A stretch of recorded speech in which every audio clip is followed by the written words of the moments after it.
Thank you so much, Rainer. If you want to network online during the event, you can use the application Slido, slide.do, and use the hashtag there, ABS2021H1. So if you want to meet other people who are currently present here, or if you're watching the live stream, if you enter Slido, then you can connect to the others there present. So without further ado, please, I welcome the guests on the stage who were already talked about by Rainer. We are very happy to have them.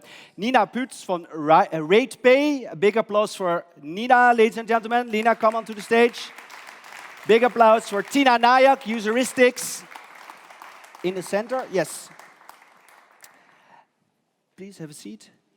And then, of course, a big round of applause for the company who has been here for such a long time, not only in the event, but in the city, very present. Please give it up for Thomas Saueressig, ladies and gentlemen.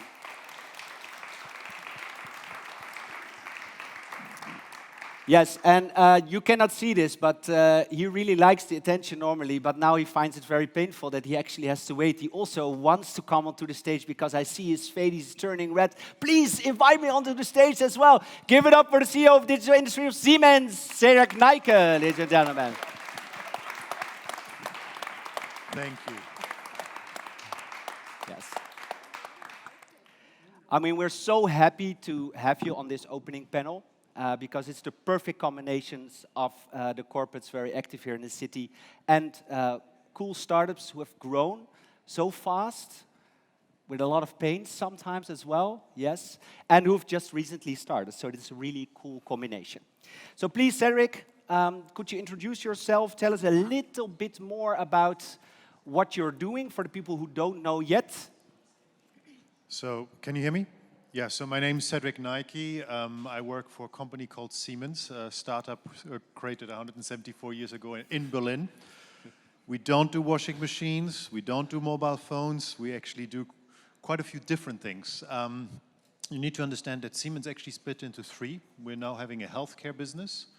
We have a Siemens Energy business, which is a separate DAX company. So you have three DAX companies. I'm representing Siemens AG, which is doing infrastructure, industry, and also trains. So that's the main thing which we're doing, and we're very happy to be here.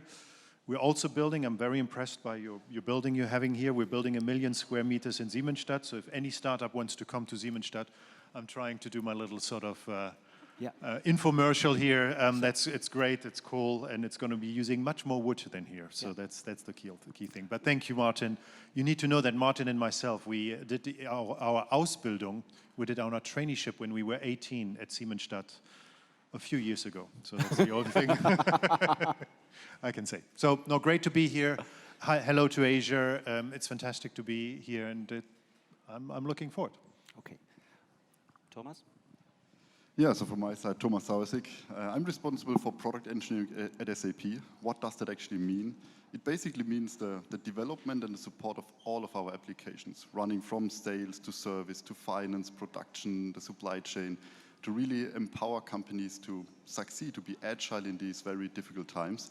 And I think we all have seen how important digitalization is, latestly with the pandemic impacts.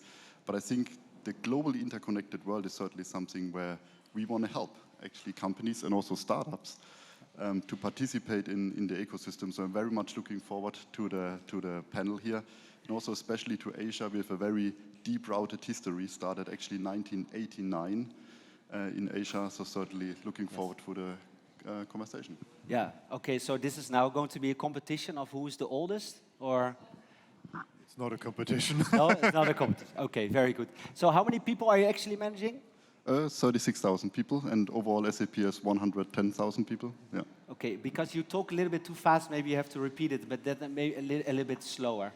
How many people are you managing?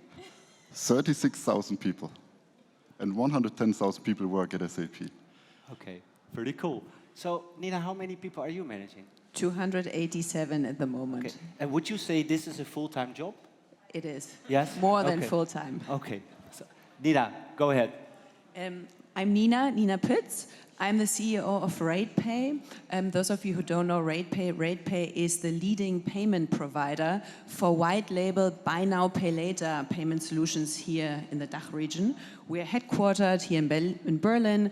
We're founded in 2009, and we have approximately 300 employees from 40 countries. So we are a pretty heterogeneous group here from many different backgrounds. Yeah, so if people in the DACH area, you know, Germany, Austria, Switzerland, pay, for example, on eBay, then it's us. If you buy something on eBay and you want to pay with direct debit, then it's us. If you buy something on the Otto marketplace, then it's us. Or if you buy your new Stan Smith sneakers on About You or order your groceries at Bringmeister, this is typically us. Isn't that the best position to be in? Like, you're always there, but nobody really knows? You surf very nicely below the radar, yeah. But if we do a bad job, then nobody wants to work with us. So that's even harder, yeah? Especially if you want to retain top talents and you are not a brand like Google or Siemens or SAP. This is harder for us. We have to fight harder for good people. Yeah, okay, we'll come back later to that because it's a very important topic. Tina Nayak, please. Thank you so much for, thank you Rainer that you invited me here. I'm super privileged to be a part of this panel with such esteemed guests. I'm Tina Nayak. I'm co-founder and CEO of Useristics. We were born in the middle of the pandemic last year here in Berlin, and Useristics is basically user plus characteristics. So we equip tech startups and companies like Ratepay and Siemens and SAP to better understand the users so they can build user-centric companies so they don't have to chase growth anywhere. Growth will follow them once they do that. But yeah, super happy to be here and looking forward to this discussion. Yeah, we're very happy to have you here. So what did you do before Useristics? Because yes, I forgot to mention that. So before that, I worked with Babbel, which is a language learning app company here in Berlin, and it's going IPO this year, so super proud of that growth journey. And just like that, I've been part of ZipDial, which was a poster child of India, which got acquired by Twitter way back in 2016.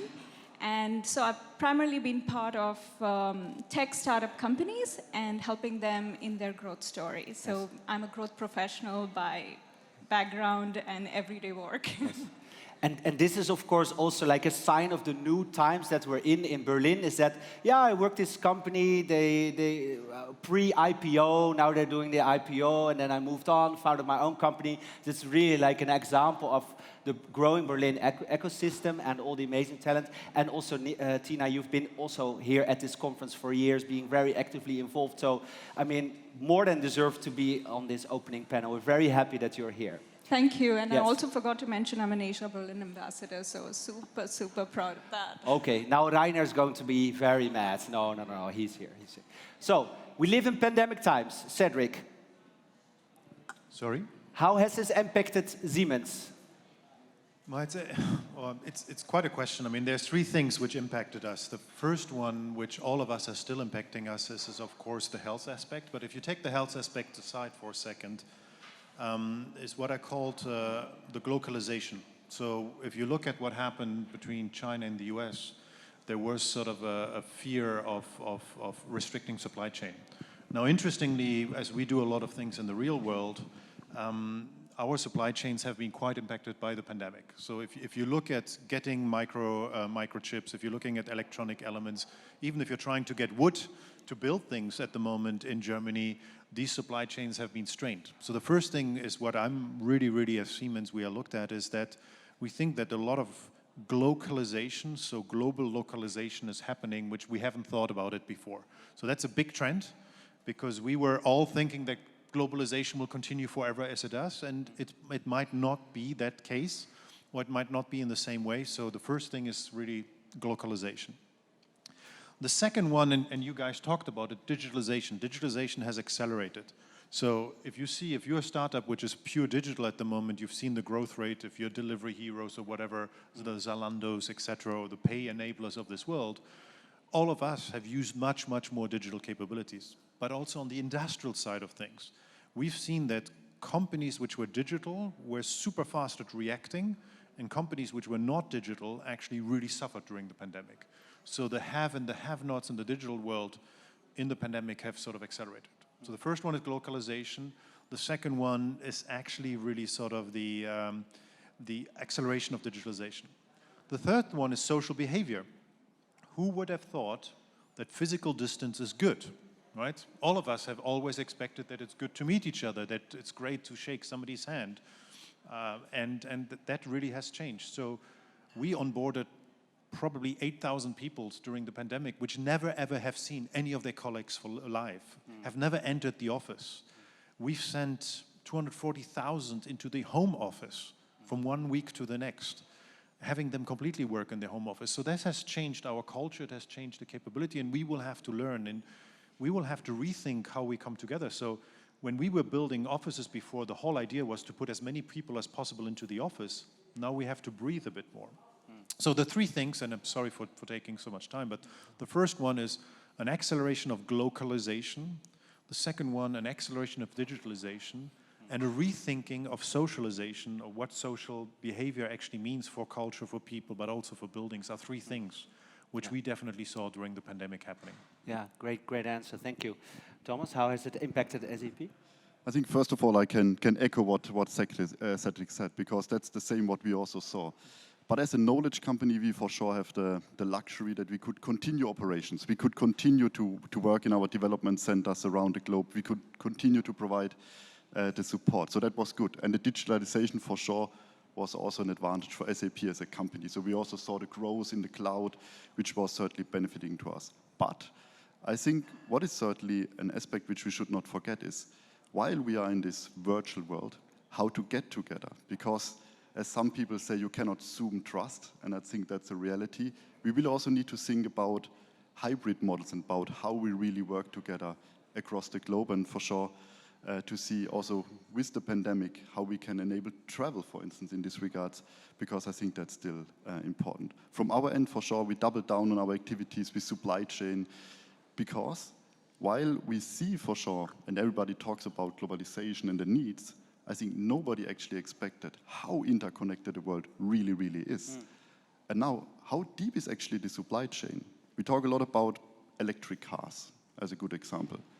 I bet that actually none of the automotive OEMs can really guarantee what's the CO2 of this specific car back down to the battery, to the raw material which they get in perhaps Australia.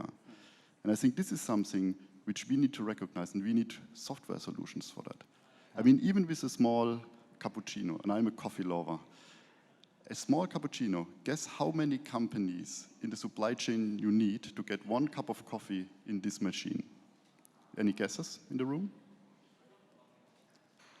5, it's a little bit, it's actually on average 29.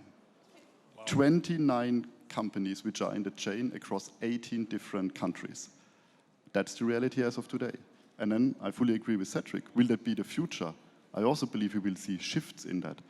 But that's exactly where you need support, where you need the transparency and digital means actually to do that, to also produce differently. Because I think it's not required to have that in 18 different countries, most probably. And that comes to sustainability.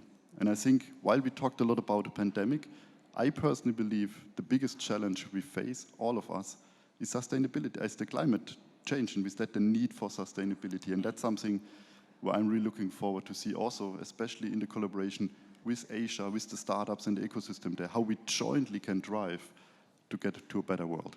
Okay, and why is that specifically a challenge for working with the Asian companies, this topic, sustainability? No, I think it's an opportunity. Because if you think about the emissions in the world, I guess 50% of the CO2 emissions come from Asia, which means it's a huge lever. If we get together, if we jointly solve these problems, we can have a huge positive impact. And that's a positive call out for the opportunity to tackle it together. Okay, very interesting. a practical example of consequences of the pandemic, you talked about hiring, for example. One could also say that your processes for hiring now, because everybody had to adapt, maybe like evened out a little bit the chances of getting top talent in comparison to the big companies? Well, I mean, at first the approach had to change. So I'll explain it a little bit further, because pre the pandemic, we, Ratepay, were based on everyone is always working from the office. The whole culture was based on we meet in person, trust is built because everyone is in the office. And then in early March last year, the whole company went from being 100% or maybe one home office day per week to going 100% into mobile office within a day. And everyone could work right from the start, and there were no flaws and onboarding, so that went well. And that has led to the change that also from a culture perspective, it was understood that the culture can be preserved or even be positively developed also if we don't come together every time in person. However, this won't continue the next 10 years with everyone being all the time not there, because eventually I think productivity will go down and also some culture effects, positive culture things will develop in a way that I personally don't like. So for us, the challenge is now, what's the hybrid model of the future? How do we continue with low sick rates, with high productivity, with everyone being happy in finding a model that is based 1 day, 2 days in the office, the rest at home? When it comes to hiring, previously, headquarter in Berlin, everyone needed an employment contract in Berlin. We didn't allow people from Munich working for us. You had to move here. That obviously has also changed in our world. So we now hire everywhere in Germany, and we allow people to live where they are at the moment, and we find ways. And we have, in order to retain and acquire talents, because, I mean, until end of December, I am in need of almost 90 new people that I have to hire and that I have to land. So I can't 90, which is for you guys not much, but for a company like me, 280 something people is quite a lot, yeah. So we have to find creative solutions in this what I call war for talent that we have here in Berlin, because the Berlin job market in the field that I'm playing in, tech-led, tech guys, a lot of engineering, product resources, fintech, is empty. So we now hire globally. So we have found a great way to hire engineers, software engineers from India. We relocate the people here with their families. We have recently found a setup where we get great talent from Portugal, and this is soon to be more globalized. But those are my challenges from the pandemic, is actually where do I get those great people from? And how do I compete with the big guys here and also with the big tech giants who are present in Berlin, who pay really great salaries and where everyone has access to stock?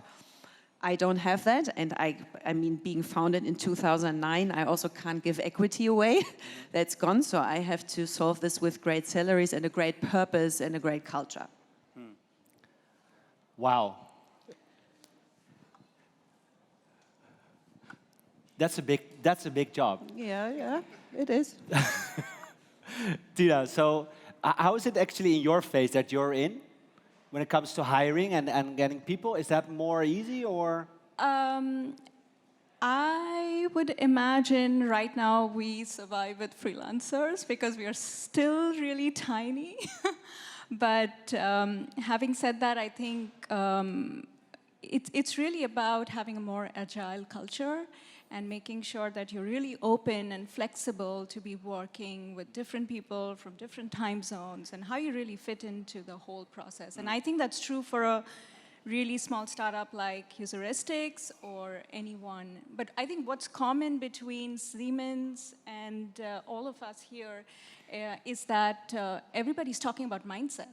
It's really the mindset that has to be, that has to switch on, because whether you're small or big, if you still have a very traditional mindset that, you know, everybody has to come to work and everybody has to interact, it's going to be tough being, local, as you said, and really being able to collaborate and build a really trustworthy culture. And I can also imagine like more coming from the people themselves, like telling you actually as an employer how they want it instead of the employer deciding for their workforce how to do it. And your company is, of course, actually looking at those kind of problems. So what do you think that like the employee of the future, what is their desire if you take an average employee wanting to work in a startup or in a corporate?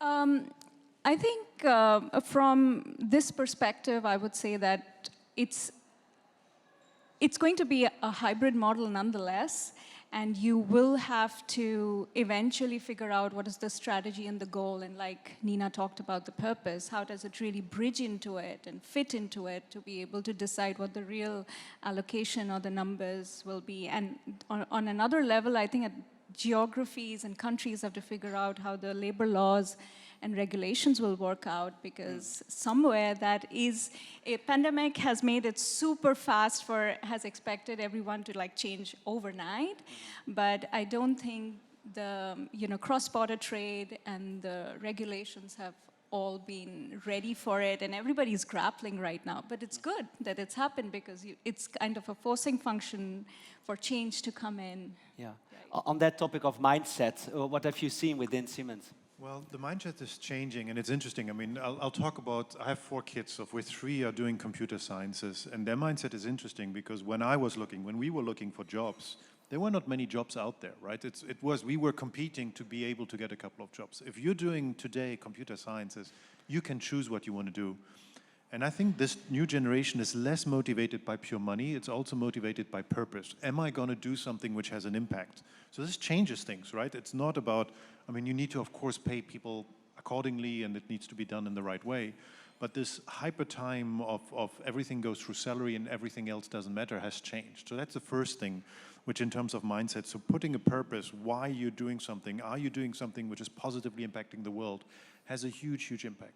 The second one, which is also interesting, is this: the world is separating in digital have and digital have-nots, which means if you're doing a computer science degree, you're going to have a job for life. But if you are basically a factory worker down building sort of combustion engine motors in Berlin, you have an issue because you are separated from actually what's going on. So the second mindset we're trying to do is making sure that the purpose is clear of what we do and why we're doing something. And the second one is how do we make sure that more people are included in this digital capabilities? So we work with SAP, for example, on something called low-code, no-code. So people without coding experience can start coding. But these are mindset changes which we need to do. We need to A, make sure that we have a purpose, and B, make sure that more people can participate in this digital revolution and be part of this digital revolution. So these are 2 things on top of what you said, which was very insightful in terms of not having the physical location define what it is, making sure that you are actually attractive for large or small companies, but what you're trying to achieve, sorry. Yeah, and I know that you do more than Siemensstadt, although that is already a huge project, but how will this trend then in the end be visible in Siemensstadt? Because it's a physical location, but it always had this smart approach to it from the start, so how are you going to... So what we're doing to do, just for people which don't know, so Siemens was created in Berlin 174 years ago. His son then, from Werner von Siemens, said, okay, I'm going to build a completely new town where you can live, you can work, your kids can go to school, I will train you all in the same part. And we're trying to revive it. And it's important because a lot of this is also happening in Asia. We said, can we build at the same place factories? We have roughly 5,000 to 6,000 factory workers. Can we build research and development? Can we build training? And can you live there and have schooling? So we're trying to do all of this in the same place. But what we need to be very careful of, there's 4 things. 1, you need to make sure that the surroundings are being included. What often happens when you revitalize part of town, there's people which pay very low sort of rent. And if the rent increases, you're basically pushing people out. So we need to make sure that we have participation of the surroundings in this concept. The second one, it needs to be sustainable. You cannot build anything anymore which is really unsustainable. Nobody wants to live there and will want to support it. So what we're trying to do is learning also, and Edge is a great example, learning to use as many sort of sustainable building technique. It will be the first city or sub-city which is LEED certified. So this building is LEED certified, and we will have the highest certification in terms of carbon zero emission for a whole part of a city. So that's the second one. The third one, we need to be inclusive. We tend to build cities which are for you and me. There's people which are in wheelchairs. There's people which are blind. There's people which cannot hear well. We're all going to be aging. How do you make sure to include that part of society also in this?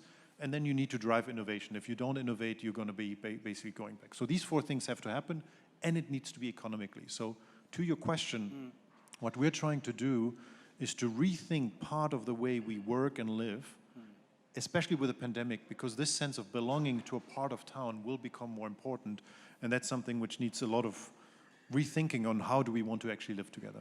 Yeah. So when we talk about this trend of global and local at the same time, like processes are, of course, and digital processes are the perfect way to connect everything together. I really want to highlight this as well, because I think it's like such a great example of how this came together in India during the pandemic times. Unfortunately, you had to act very quickly. Can you tell us what you did there? I mean, we all know how severe the situation of COVID was in India, and it's our largest development lab, which we have around the world, which means for us it was absolutely clear that we directly need to provide help, which means we sent 120 oxygen devices to India. We actually helped the government to track the medical oxygen around entire India. So we developed the solution basically in 2 weeks that really we could help with that situation. And for sure, we also have some monetary support which we gave. But I think what is really clear is that we as a global society, we need to get together. We only can solve this pandemic only together around the globe. Otherwise, we will not do that. And I think that's very important, and we need to recognize that and act. And I have to say, I was actually super impressed by the team who did that actually on their own, on top of their daily duties, because they wanted to help and participate. So it was really an amazing situation.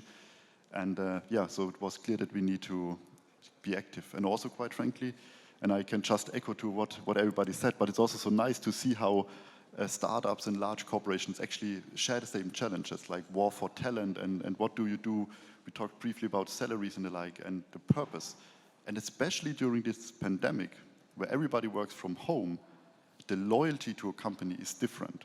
Because you don't meet your colleagues every day. You don't meet the friend you meet usually at the office where you talk. And this keeps a relationship to a company. Because in the end of the day, let's be real, a company consists of relationships between people, the colleagues, the employees you have. Yeah.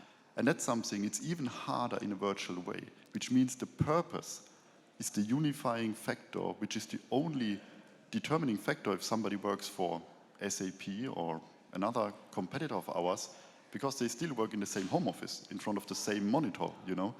And that means purpose is a key leading factor to be able to also retain the best talent in this very fierce market as it was laid out, which we share the same war of talent challenges, so definitely an important factor.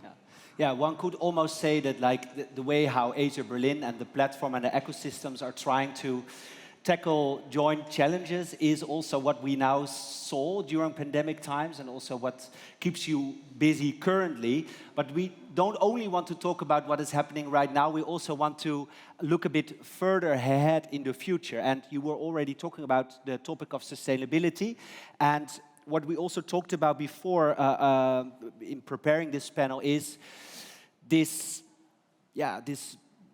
development that you cannot, stop. It's the 10 billion people on our planet in the very near future, and how to tackle their needs if you look at how the planet is currently developing. So, I mean, is this why you do what you do? Because you have been very vocal on sustainability and on how to tackle this also by making, for example, supply chains more transparent, which I personally think is like a huge step forward.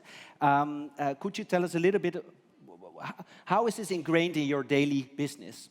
I mean, first of all, for SAP, sustainability is absolutely a core part of our strategy. And I think that's also important. We don't have a sustainability strategy. No, we have a business strategy which is sustainable. And I think that's also an important differentiation which we need to lay out. SAP, we want to be a best exemplar on our own. That's the reason why we, since 2014, have a green cloud, which means only renewable energies in our data centers. And we also accelerated the carbon neutrality till the year 2023. And I think these are great progresses. But we also see how much influence digitalization can have on sustainability.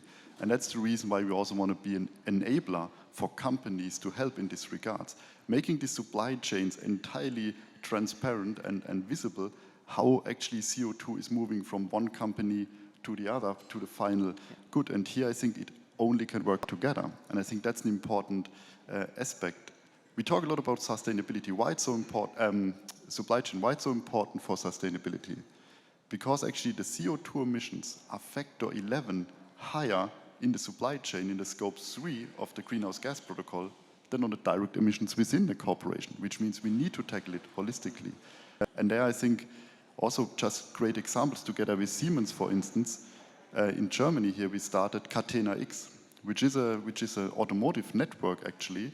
And one of the first use cases is actually to track the carbon emissions till the raw material, till which is then finally leading up to a product which you buy and drive on the road. And this is only coming together in collaboration, in partnerships, together with startups, together with other companies to make that happen.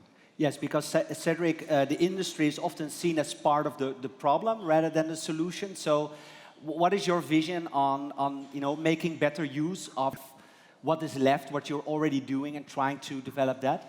Can I get a counter question? Can I have audience participation for this one? I was thinking about it. I've tried it out in a TED talk I did, so I would need to get your view.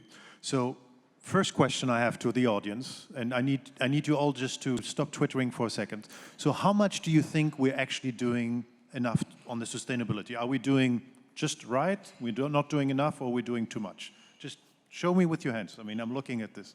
So you're putting it down. Then how much should we do? Should we do so much? So this is the gap, right? This is the gap we have. Now let me tell you a second problem which we have to solve. But for the live stream viewers, you have to explain what everybody did. So everybody's shown that. This is how much we did, and this is how much should be done. So we have a gap of sustainability. But there's a second one, and I'm going to actually use Indonesia as an example. Let's now talk about Asia.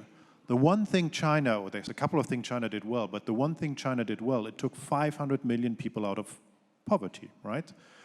If you think how many people have the same standard of living than we have, so much or so much, right? At the moment, I need your participation. So much have. How much deserve to have the same standard of living than we have? So much. Deserve so much. So we have a huge gap because there is hundreds of millions, billions of people which live in poverty, which deserve to have the same standard of living we have. But somebody in Jakarta uses 20 times less resources than somebody in Berlin. So if everyone would live the same way we have as Berlin, because we're called Berlin Asia, we have a huge issue. So we have to think, how can we bring people out of poverty without destroying the resources we have? And that's the actual thing. It's very easy to say, look, the rich world should look at this. No, we have to look at bringing also this capability. So the thing we have to, and this is why we need everybody in this room, is what technological elements can we put into play to reduce the resources we need so everybody can participate and not sort of and benefit from a better standard of living without having the impact Thomas and you guys talk about. And that's what we need to do. And industry is one example. 20% of total CO2 resources are being generated here. So we're working with startups, we're working with SAP to see how do we make sure that every product you have has the minimum impact of CO2, so that we can do actually more with less. That's the idea of what we need to do. Yeah, but what is Siemens then doing to reduce their own carbon emission? So there's a couple of things which we are doing ourselves. So the first thing we're doing ourselves is actually we build something called a green digital twin. So we use our tools to see not only what does a product cost, but what's the CO2 impact, right? So we track everything we buy by its CO2 impact. So that's the first thing. The second thing, we steal something from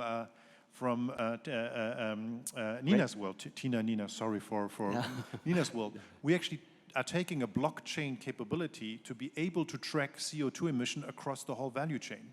So not only we have somebody telling me this is how much CO2 I use, everybody, if you take an electrical LKW truck, if you take a train, if you take a plane, every time something moves, you know how much CO2 is being used. That's what we work on with Catena-X.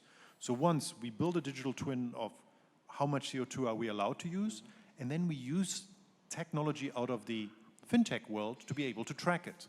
So we're trying to apply technology to reduce these capabilities and to reduce the CO2, so we know where it comes from, and then we apply technology to do more with less. And that's one of two examples. I could talk for hours, but I want also the other participants to be able to actively participate. But that's what we need to do. It's a combination of knowing where CO2 is emitted, tracking it, and then applying technology to reduce it. Yeah. So Nina, sustainability in the view of, like, we were talking about only using renewable energy for cloud infrastructure, for example. I mean, this could be one very concrete example, but of course it goes further than that. I mean, yeah, I mean, for us, we are not a manufacturer, so we are a payment services provider. So for us, sustainability, I wouldn't say might be a little bit easier because I don't have to track my supply chain to that extent.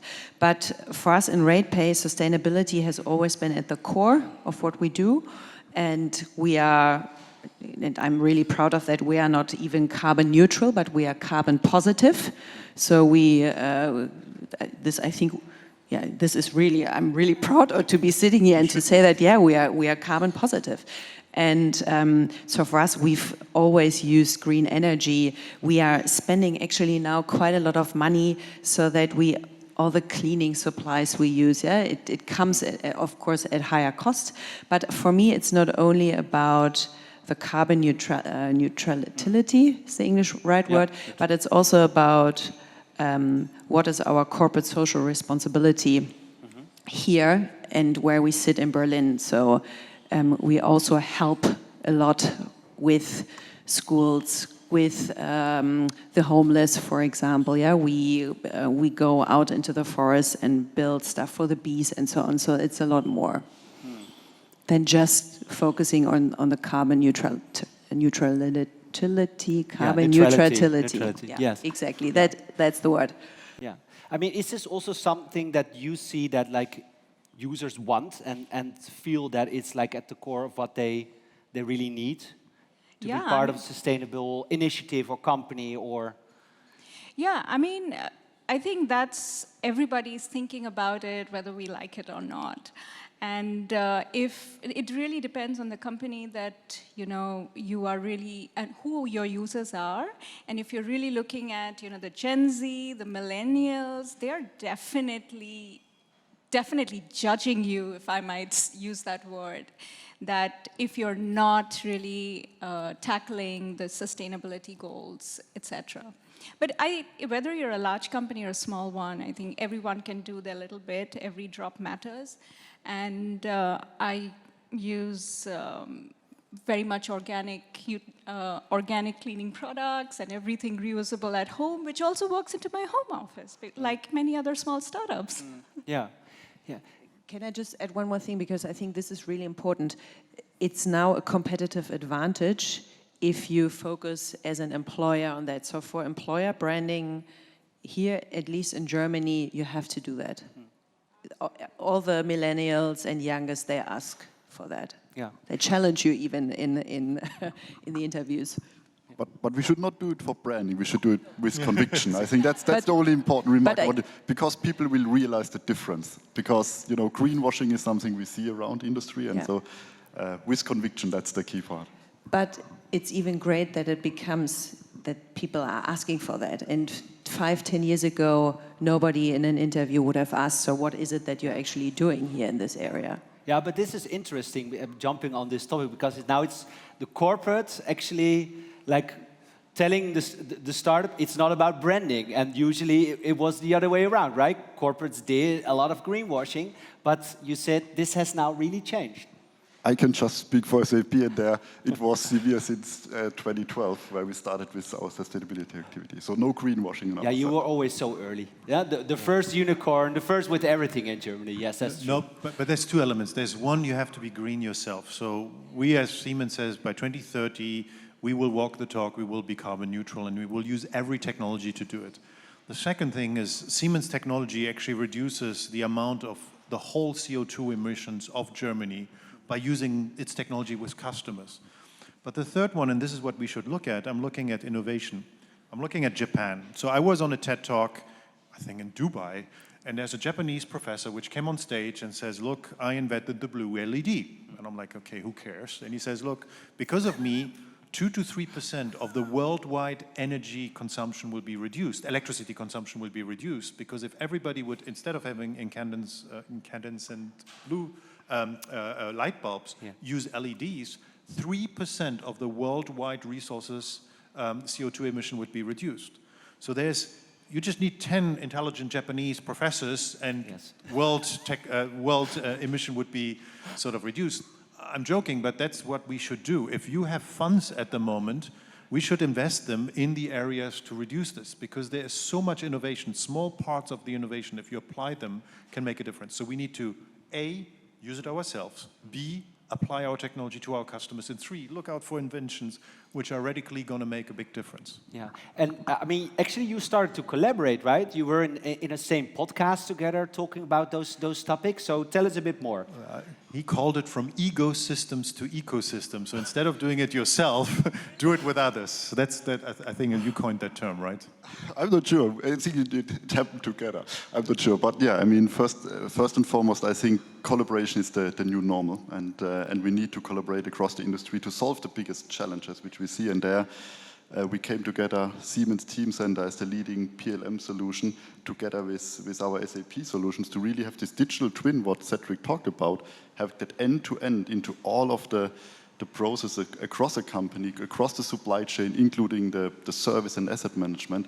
And that's where we joined forces and said, let's do that together. I mean, we have so many topics which we need to tackle, and if we focus on our strengths and get together, we can do even more. So that was the reason why we went together to make that a reality. I'm not so technical, so maybe you can make this very concrete so that everybody understands, well, at least that I understand what you were talking about when it comes to this collaboration. So the biggest problem we have in digital is that everybody is 100% digital, but what happens? You come up with your own data, you come up with your own data, you come up with your own data, and it's being lost. So I'll give you an example. When a car was built, you would build a model of the car, then you would build another model to run it against a wall, then you would build another model to produce it, and then you will build another model to run it, so-called digital twins.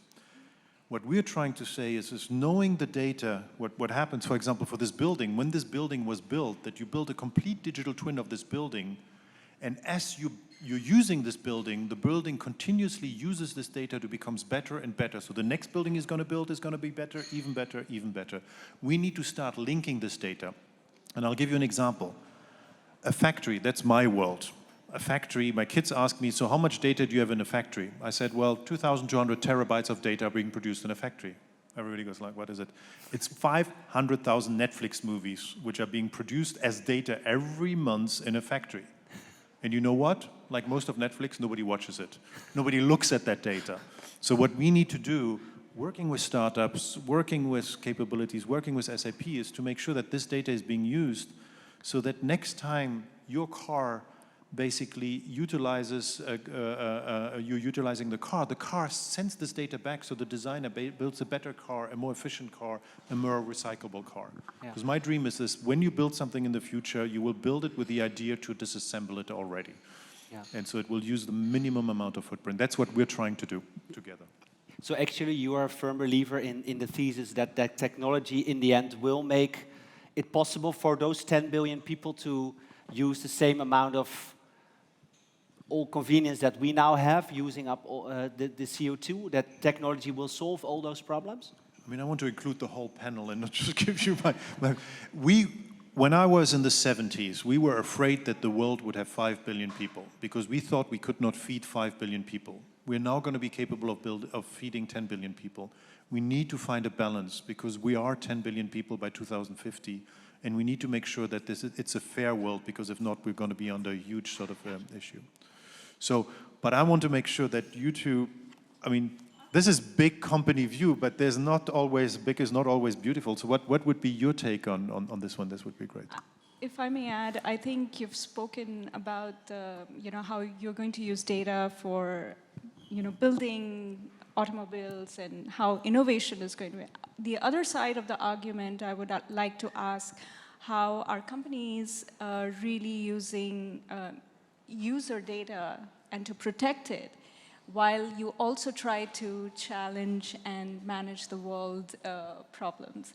I think user protection is another piece of it, which we talk about a lot, but when you talk about data, I think I would love to just, hear on that perspective as well, if that makes sense. I mean, I'm actually definitely a firm believer of user centricity, and I think that's something where, on the one hand side, my previous role in SAP was the global CIO of SAP, and actually I changed the vision of the IT organization to become a user-centric IT, because in the end of the day, it is about the people we serve.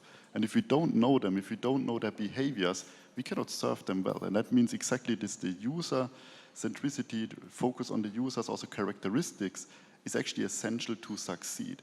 And take it more now into the future, the people will have more optionality with what kind of tools they want to use. There's a plenty of tools available in the market, which means the need for amazing user experience, for amazing, really targeted solutions which solve my needs is becoming more and more pervasive. So that's the reason why I can only agree to this user focus which you mentioned, and that we bring that actually to all what we do actually. So I'm actually a big supporter and big fan of this topic. Agreed. 100% agreed. But I think your question hasn't been answered, the first one, and that's, of course, technology can help us, and it's absolutely necessary, but technology doesn't solve all the problems that this world has. So in the end, it also comes to the people. How do we use it, and how do we help each other? Yeah, no, I fully agree. And the key thing is in order to do this, technology is one element, culture is another one, and the right sort of purpose is the third one. And we need to see on how can we do it. And my idea, coming back to the Asia Berlin, is one of the great things in Berlin is that we have a lot of innovation around the sustainability aspect. How can we make an environment livable, capable, and how can we actually put this into high growth areas we have in Asia, right? Most development in the world economically and population-wise will be in Asia. It will not be in Europe, it will not be in the Americas. Hopefully it will be at some stage in Africa, but between Africa and Asia, the future of the world will be decided, and we need to make sure that we do our right thing in Europe and the US to reduce our carbon footprint and make sure that, and you described it very nicely, India needs to leapfrog. It doesn't need to make the same mistake all of us did again, but really leapfrog into the future in one big step. Yeah, I mean, I think that you're like by far the most suited person to develop this further. Like you have talked about India, the huge workforce that you have there, and then the topic of sustainability, and then this leapfrog. What do you see now currently? What is happening? I mean, I see a tremendous push with regards to the topic of sustainability. The good piece is the pressure is so high that we see it from all areas. So we see now governments talk about it, we see financial investors talk about it, we see huge asset management companies which only fund companies which have a carbon neutrality goal. But also, most importantly, the biggest driver is actually the consumer. And that's what we also see, that the consumer is asking for that more pervasively, which means we will see a huge push across every industry, every area, to drive that topic. And then I think it's really on us to make that happen, but we need also the help of governments. I mean, we talk a lot about trade, and you also mentioned it, how important it is, but I feel still in a lot of discussions when we talk about trade, it's about containers, it's about ships, it's about physical goods, but we need to think about digital goods and data differently, and how we can do data exchange that, for instance, we can actually use the data we see across the world in a more meaningful way, that we can learn from that. And there's certainly a call to action for many governments here to also think about the data exchange, the security aspects around it, but to make it possible to use data in a different fashion. Yeah, what should happen then to make this possible in your view? I think we need strong frameworks which enable actually data usage and data exchange, for sure in a governed fashion. But as of today, you see a clear bridge between some countries who do everything with data and other countries or continents which are very restrictive. And that will also raise a huge difference in the development of those overall, I mean, again, think about the usage of data in Asia versus with our GDPR in Germany is quite different, quite frankly. And there we need to find the right balance of strong frameworks, because data protection is super important and which needs to be protected. But it needs to be also in a way that we don't have any competitive downside with such regulations. Yeah, I'd just like to add, I think one of the things I've noticed working with startups is there are upsides and downsides, but from a data perspective, I think it's super, super important to have data and insights, like qualitative insights, both of these involved at a very ideation stage, and not as an afterthought later after you've built the product and you've gone ahead and then looked at, okay, now let's look at the data to validate this. But that's completely wrong approach, because you're really going ahead and validating a bias, perhaps. And I think having that involved at a very early stage can really change the game. Do you also echo this, what Thomas is saying about the need of customers in India, that sustainability is something that they're thinking of? Because I always have this vision still of like having not been in India for quite a time, but like it's still a little bit behind sometimes, you feel, in terms of, okay, what people need in the first place, to go around. But how to combine this with sustainability and looking at those topics? I can't speak for a company, because these are at a different level and I don't face that problem. But as an Indian, as someone who's lived there, I can say that at a grassroots level, I do see people, like plastic bags were banned in India. In India, especially in Maharashtra, where I come from Bombay and Mumbai. At an individual level, I do see a lot of state-related initiatives that have come in to bring sustainability into the mix at, like the beginning stages. But do companies need to evolve and do more? Hell yeah. I mean, that's something that everybody needs to do. No, it doesn't matter which country or which place you come from. Yeah. So you do think it's possible for India to leapfrog with like this sustainability mindset? Absolutely. For Germany as well, and US as well. Yeah, so like you already talked about sustainability being more than just this energy question, but also like the mindset of the people. If you talk about like also enabling like shop owners to have their own digital infrastructure, this is also kind of like this more entrepreneurial mindset in Germany, because sometimes there I think of that Germany is a little bit lagging behind when it comes to that. Do you also think that more innovation will come from Germany with digitalization, and also see it as more as making it part of a sustainable future of a country? It has to. If we want to remain competitive, of course, we have to become better and faster. But I mean, you have seen the pandemic has given us or leapfrogged us 5 years with digitalization. And that's what I love about my daily job is my mission is we enable commerce. So we help small merchants, medium-sized merchants, or also big e-commerce stores to offer the right payment methods which customers demand for in the DACH region. So by using us, they have more revenues and they sell more. They have higher basket size and with that, higher customer lifetime value. So if you do that, by doing that, it helps. And the classic pioneer in that area is eBay, has always been, bringing small sellers and private people together in one single marketplace. And I think that Asia is there also an inspiration, of course. Looking at the payment providers there, one could say it's a totally different ballgame, actually. So are you also looking at that market? Of course. I mean, if you look at Asia, accounts for 50% of the global payment revenues. We are closely looking at what's trending there, what are the innovations, because most of the hot shit payment trends have been emerged there, yeah? So, of course, we're closely looking. And this is exactly what is so fruitful of it, because we learn from each other. Yeah, I learn in that regard, they learn in other regards. And as long as we are all open for continuous learning, then it's great. Can I give Nina just a suggestion, not an advice. I would never, ever. But if you go to India, India has better internet connection than Germany, which is just in terms of leapfrog, right? I mean, it's faster, it's cheaper, and it's more pervasive. I mean, if I drive here through Berlin, I love my city of Berlin, but I get disconnected 4 or 5 times just going to the airport, which is an interesting sort of concept. So you have that. But in India, you also have, everybody has a unique identifier. So everybody has basically not only a passport, but a unique identifier. And it's a small shop community. So if you have a payment term which works, you have internet, you have unique identifier, you have trust, you could actually revolutionize. And Germany is nice, right? Nice is the size of a larger city or sort of province in India, but it is a much, much bigger sort of environment to do so. So I think that there's a lot of these data which will be, and capabilities which have to be used there.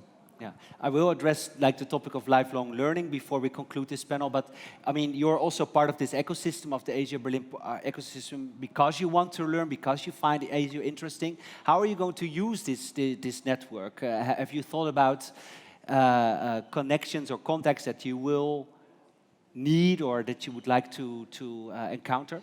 Yeah, I mean, we always look for contacts. So here I had the pleasure to attend the breakfast this morning. So I had a couple of talks and after that as well. So it's all about, but not only here, yeah? It's, I think you can only be really successful if you learn and adapt from the best and if you transmit it into your own world by bearing in mind what your individual customer that you are targeting needs. And of course, customers are different and want different things, so you have to be mindful of who is your customer and what does that respective customer want at the moment. Yeah. Because, and now of course I'm trying to provoke you a little bit, would it be an option to maybe partner with a company from Asia who likes to enter Let's the talk German about market? it. I suggest I stand there by the column afterwards and then we can start talking about it. Okay, this is what actually is happening, of course, during the Asia Berlin conference and in the ecosystem and in the networks that we have built over the past years. So lifelong learning, to conclude, I mean, we talked about sustainability, about mindset, about living in pandemic times, but if there's something that now has to be clear to everybody, we need to learn something new every day. And it's the same for corporates as it is for startups.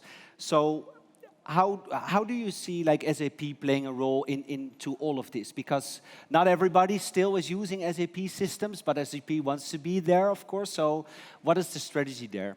I mean, first of all, I think lifelong learning is absolutely essential for everybody because technology is so fast moving, which means to be constantly up to date with new trends is actually essential.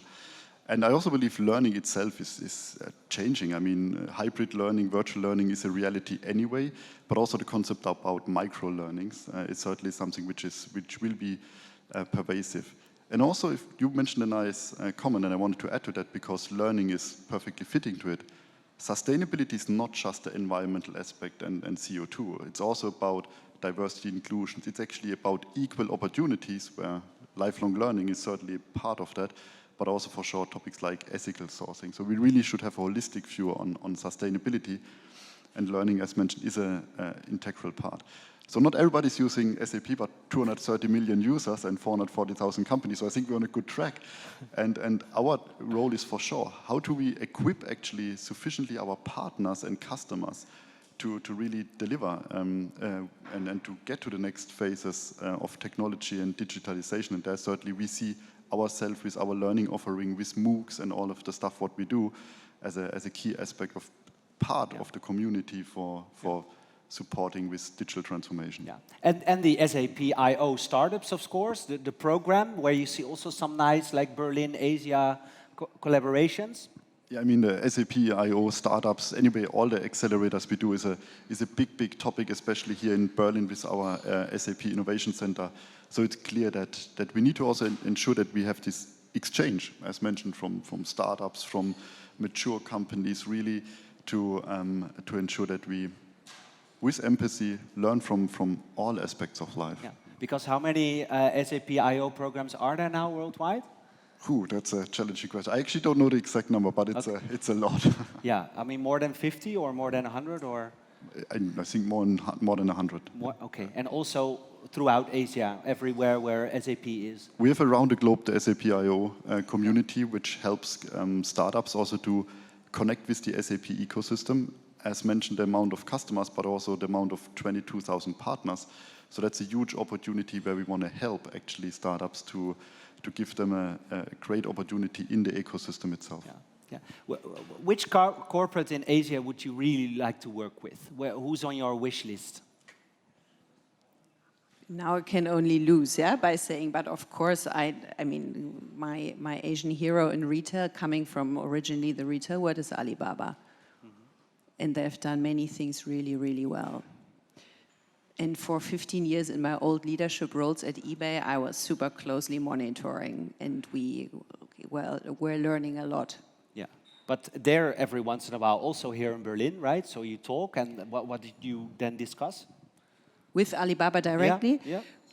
You don't talk openly. So in the old days, you couldn't even attend a booth at a trade fair. You had to take your name tag away and your company tag, and you were meeting in closed rooms. Yeah. Okay. No, but this has changed. For me, it's actually more important, this fruitful interaction between corporations and startups, because a startup obviously can learn from big corporations. You get access to the market, and you profit from the additional size and the power. But on the other hand, the corporations profit a lot in terms of innovations and speed, because in many, many cases, you can launch your new product with the help of a startup a lot faster. So this is more how I'm looking at this. Yeah, even if you lack like 90 people at the moment, then still you can be faster than teams of 10,000. Not can be, we are. Yeah, it's a fact. Yeah. Tina, I mean, if there's something that you could add on this corporate startup theme of like the speed of innovation, I mean, this is your daily bread and butter. So is there an advice you could give to corporates on how to even move faster? Oh, wow. Please tell me. I've worked in, very early stage to large companies like Twitter. And I think the more you have, as soon as you grow and you have people, you have to deal with different mindsets. So it definitely becomes a little challenging. So I think the only observation, I don't have advice because it's too broad a topic and every company is different. But the only observation that I've noticed is that, Germany is so good with processes and, systems thinking and moving. No, seriously, I really love it, and I have learned so much. I've changed the way I work. Even my meeting structure has changed. And India, on the other hand, is fast and agile, and they do before they think, and which is sometimes a good thing and a bad thing. But I feel that if Germany and India can meet in the middle, it's going to be a dynamite combination. We will leave even the US Silicon Valley way behind. Okay. That's the only thing I can say. That's a very nice outcome. Yeah, some applause here. Very good, very good. Some cheering. Great. Yeah. So how do you keep this startup mentality within Siemens Going? You, of course, are also like incorporating this almost like the way how you present Siemens toward the outside world. But sometimes it must be hard also because you're just so big. Yeah, and big is not good. That's a key thing, and that's the one thing, Nina and Tina, we can absolutely learn from you is this day one. I mean, what is it? 41% of all startups have money for 3 months. That puts a very, very different mindset on how you allocate cash and what you actually do. So having this day one mentality is something Siemens needs, is something SAP needs constantly to have the speed you're just describing. And we're trying. I mean, we're trying to be paranoid. Over the last 10 years, we became the biggest software company in the industrial space because we thought, my God, without software, you will not be able to do hardware anymore. So we need to constantly put this in place, and usability might be a good idea, or a different payment schedule might be a different idea. We need to incorporate as much capabilities we have. Now, the one advantage a large company has, it's scale. Once we have an idea, we know how to sort of deploy it on a worldwide basis, especially in the hardware environment, and by linking it to software. And that's something which we can work together, and that's the idea of this Asia Berlin Summit is, how does a company which 175 years ago was started by discovering the dynamo principle, electricity. That's what Werner von Siemens in Berlin discovered and made a company out of it. How can that company now rediscover what it means to be Industry 4.0? This constant re-innovation is something we have to do, or we're going to be irrelevant. And that's something which we're going to fight against, which is not an issue on its own, but we need big industrial companies and startups to work together to address the sustainability issue. And would you dare also say that Asia is one of your main sources of inspiration of keeping this alive? I think it is the main source. There is more people in Asia. There's more new people entering the workforce in Asia. There's as many unicorns in Asia than there's in the US, which wasn't the case 10 years ago. It is a part of the world which is growing and reinventing itself at such a speed that we want to participate. And that's something why we are here, that's why SAP is here, because we love Berlin and we came from here and it's a great town, but also because Asia is such a dynamic place which the future of the world will be decided in Asia. I'm 100% sure about this. Yeah. At Siemens, we're trying to stay paranoid. I think this is a really nice quote. You have to. I mean, no, honestly, I worked as a part of Siemens when I was leaving in 2000, which was the #1 in telecommunication. When I joined Siemens at 18, there was a small company called Huawei, which was number 18 in the world. By 2000, 80% of all profits were made in the telecom sector. 6 years later, it has to be sold and closed. Trust me, if that doesn't make you paranoid, I mean, there's nothing else which can. So, great insights. I mean, if you would talk about a bit more about the ecosystem between Asia and Berlin, like this platform of the conference, and you talk about how startups from Asia could also interact with companies from Germany, like we're doing now on stage, but actually whole year round through the events also organized by Impact. What would you say? What has this brought you over the past year? Thank God. Sorry, can you hear me? Yes. Thank God for Asia Berlin, because last year it was all these online events that, people couldn't meet. I mean, how else would you really find and discover?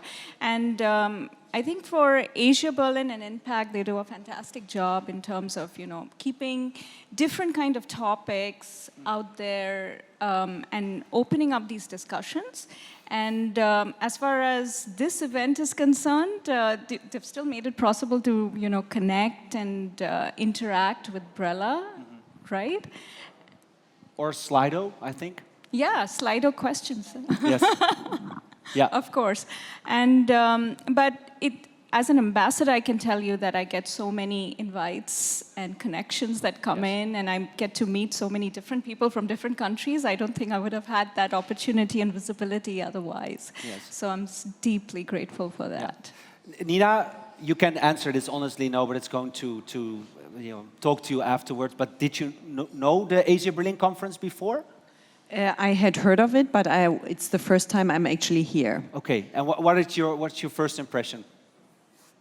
I mean, it's really great to see so many different people. It's obviously really international. I like the mix from old economy, new economy, big corporations, small startups, and also politician. It's a very powerful combination. Mm-hmm. Yeah. So next move towards Asia. I mean, I've tried now. This is the third and the last. So I won't go. We won't launch in Japan or China next year. If you're asking that, there are other countries in Europe who come first. But as I said, we learn, and we, of course, we extract what we see. What are the new payment trends there? Yeah, and would you also, if you talk about those 90 people that you need hiring in Asia for those roles? Of course, and we already are. So that said, we've just started with India, but I think the future has to be we need to hire globally, and we have to ensure that there's less bureaucracy in order to really find and get these global talents here and find solutions, how we can work together. So if this Asia Berlin conference is landing you your next job, please let us know, because we want to, of course, celebrate those successes. So next year, maybe somebody will join you here on this conference. So Thomas, to conclude with you, I mean, SAP is doing a lot, of course, with startups. We talked already about this. But the same question for you, like how to keep this paranoid mentality alive at SAP as well. Because, I mean, Tina was talking about processes. I mean, this is almost defining SAP, right? And then you're developing the business application. So, but how to move on, like how to move further from processes to the next thing?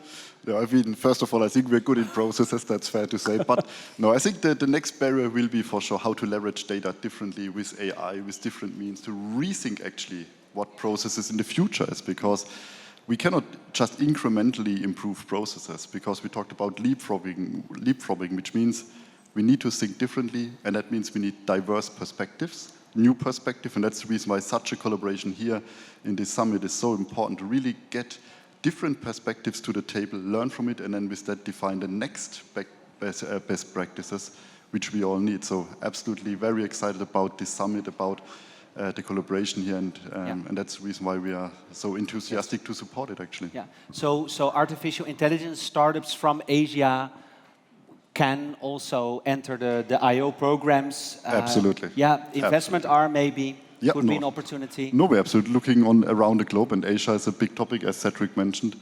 The innovation speed which we see there is just unbelievable, so we are absolutely looking into that. Yeah. No, I fully agree with Thomas. That's very nice. So a next podcast maybe also?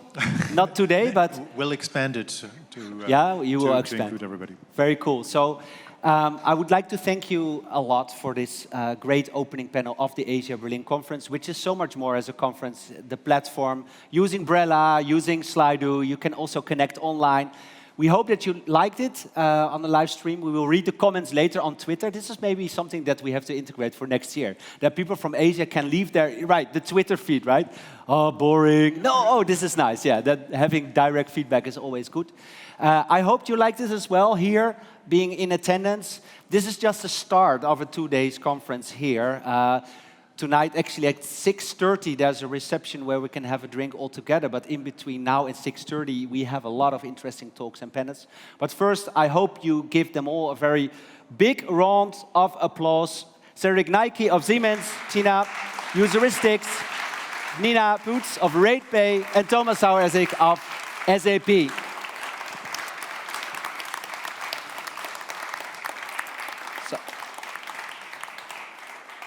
On this stage, there will be a next talk going on, and it will be moderated by my dear colleague, who will now present herself or himself here at the center of the stage. So I'm hoping that he or she will come forward. And for now, we have just a short moment in between this panel and the next talk. But don't go away or start networking with your neighbor. We'll be here all day and tomorrow. Thank you so much again, and thank you.